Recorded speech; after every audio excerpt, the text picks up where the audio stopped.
पत्रिका नाम सुनते ही तुम लोगों के दिमाग में क्या वर्ड आता है या फिर क्या समझते हो, कौन सी पिक्चर्स आती है तुम्हारे दिमाग में?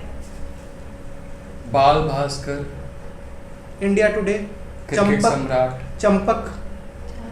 तो और क्या, मतलब अगर मैं एक लाइन में पूछूं कि पत्रिका अगर तुम लोग देखते हो, अगर उसको अपने शब्दों में बताना चाहोगे तो तुम पत्रिका को कैसे डिफाइन करोगे? मतलब पत्रिका का एक थीम होती है कि वो उसका रीडर कौन है। जैसे मैं बात करूं बाल भास्कर है, तो बाल भास्कर एक ऐसे गुटली शक्ति थी जिसका रीडर जो है वो एक बच्चा है, 15 साल तक का एक बच्चा है। क्रिकेट सम्राट एक उसके लिए है जो एक क्रिकेट का फ़ैन है और वो उसको पूरे महीने भर में क्रिकेट में क्या हुआ है उसको उस खेल जगत के बारे में जानकारी मिली। उसी तरीके से अगर बात करें इंडिया टुडे, तो पूरे महीने भर की गतिविधि क्या हुई हैं जो बहुत इम्पोर्टेंट हैं और वो दस्तावेज हों और लोगों तक पहुँचे बहुत बेहतर तरीके से, तो वो इंडिया टुडे में दिखता है।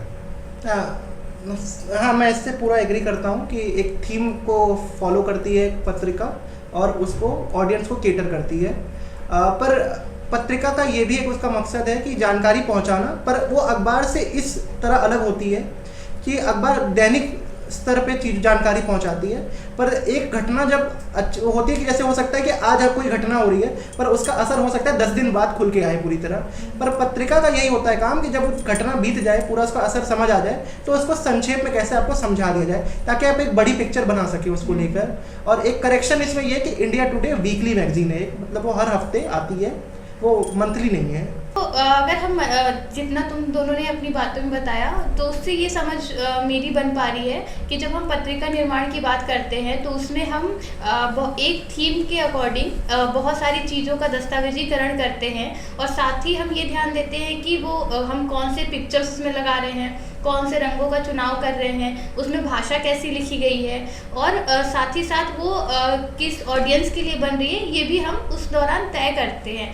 तो क्यों ना हम इस गतिविधि को अगर हम शाला स्तर से ही कराएं तो बच्चों के अंदर जो हमारा 21st सेंचुरी स्किल है कि हम क्रिएटिविटी या क्रिटिकल थिंकिंग है, साथ ही साथ हम उनको मीडिया और टेक्नोलॉजी से किस तरीके से जोड़ रहे हैं, तो ये सब का तो विकास हम उसमें पत्रिका निर्माण से भी कर सकते हैं। बिल्कुल।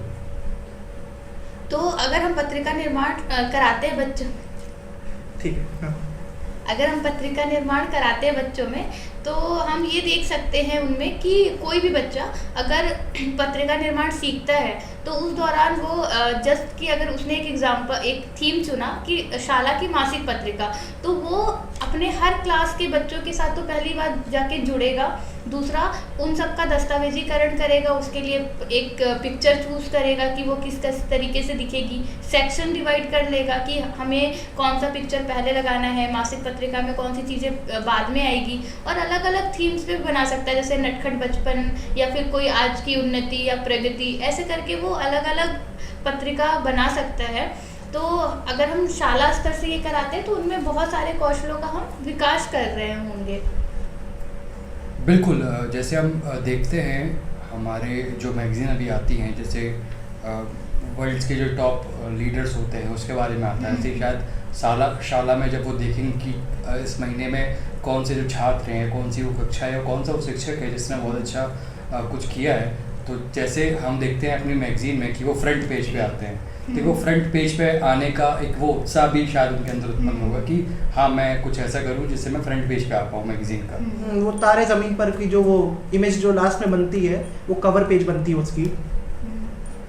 तो हम इस तरीके से देख रहे हैं कि पत्रिका निर्माण से कोई भी बच्चा अपनी जो भी उसकी कल्पनाएं हैं, जो भी उसके आसपास, जो उसके शाला में एक महीने से जो भी घटित घटनाएं होती हैं या जो इवेंट्स हैं, अच्छी चीज़ें हैं, उन सब का वो दस्तावेजीकरण करता है। साथ ही साथ वो अपनी लेखन शैली पे उतना ही कार्य करता है जितना कि वो अपने संवाद पे या फिर कम्युनिकेशन पे काम कर रहा है कि उसकी लेखन शैली क्या होगी।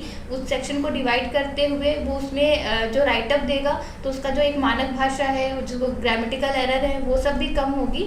तो हम पत्रिका निर्माण से उसकी क्रिएटिविटी के साथ साथ राइटिंग स्किल को जोड़ के उसको उसका एक व्यक्तित्व ऐसा निर्माण कर रहे हैं कि वो आगे चल के इन सब चीज़ों को अपने भविष्य में भी बेहतर इसका प्रयोग कर सके, रोजगार के साधन बना सकता है, इन सब चीज़ों का ये प्रयोग कर सकता है।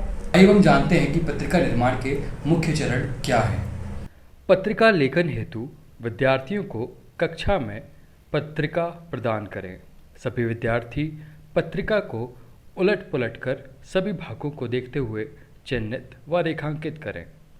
सभी भागों पर समझ बनाने के पश्चात आपस में रुचि अनुसार कार्यों को विभाजित कर लें।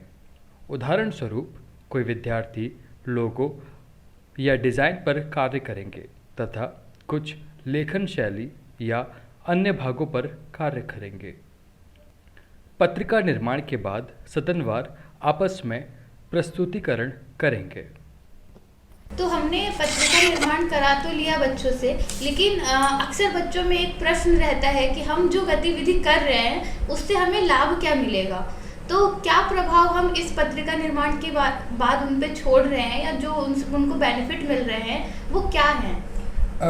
मुझे लगता है कि जैसे अभी हमने हाल ही में बात की थी एक न्यूज़पेपर वाला भी, तो समाचार पत्र में हमारे पास क्रिएटिविटी का स्कोप थोड़ा मैगज़ीन से कम है, क्योंकि मैगज़ीन में हम क्रिएटिविटी ज़्यादा बेहतर तरीके से दिखा सकते हैं।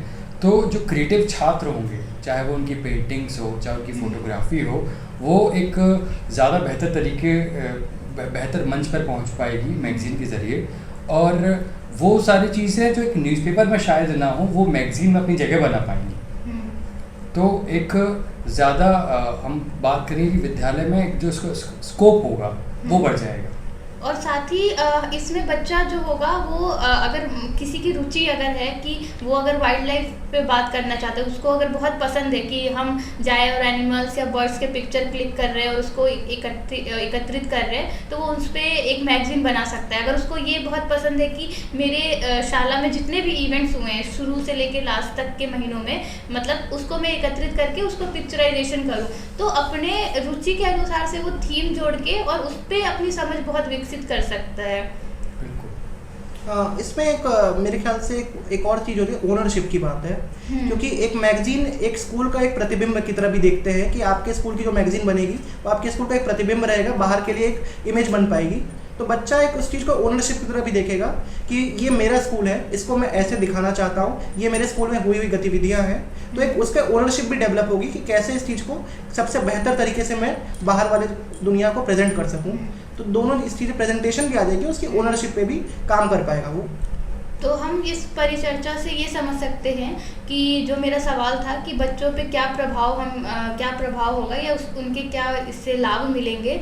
तो बच्चा पहला, जैसा शुभ ने बताया कि जो उसकी क्रिएटिविटी है उसका स्कोप, हम उसका जो दायरा है वो बढ़ा रहे हैं। साथ ही साथ जो उसका एक कोलैबोरेशन अप्रोच होगा कि साथ में मिलके हम कैसे एक दूसरे की चीज़ों को हम आगे लेके जाएं। क्योंकि हो सकता है कि कोई बच्चा पोइट्री अच्छा करता होगा लेकिन वो प्रस्तुतिकरण उतनी अच्छी नहीं कर सकता है, तो मैगजीन के थ्रू वो बच्चा हाईलाइट कर सकता है अपनी शाला में और समुदाय में भी।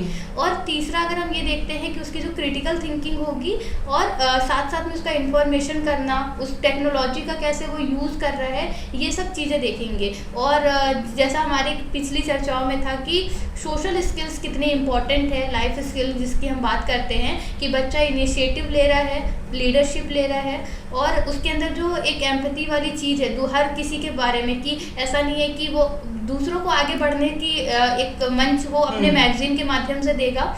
तो ये चीज़ें उसके अंदर हम देख रहे हैं। तो ये समझ सकते हैं कि जो बच्चा है इन सब चीज़ों के थ्रू वो कितना प्रोडक्टिविटी खुद भी मतलब एक ला रहा है और दूसरों के लिए भी वो एक प्रोडक्टिविटी का एक मंच बना दे रहा है। तो इस तरीके से हम देख सकते हैं। और साथ ही अगर उसकी भविष्य की बात करें तो ये देख रहे हैं कि जो उसका करियर ऑप्शन होंगे मैगजीन के थ्रू, वो एक अच्छा स्क्रिप्ट राइटर बन सकता है, एक कंटेंट डेवलपर बन सकता है, एडिटर बन सकता है। और अगर कल को उसको अगर लोगों से जब वो सवाल जवाब कर रहा है तो एक अच्छा जर्नलिस्ट भी बन सकता है।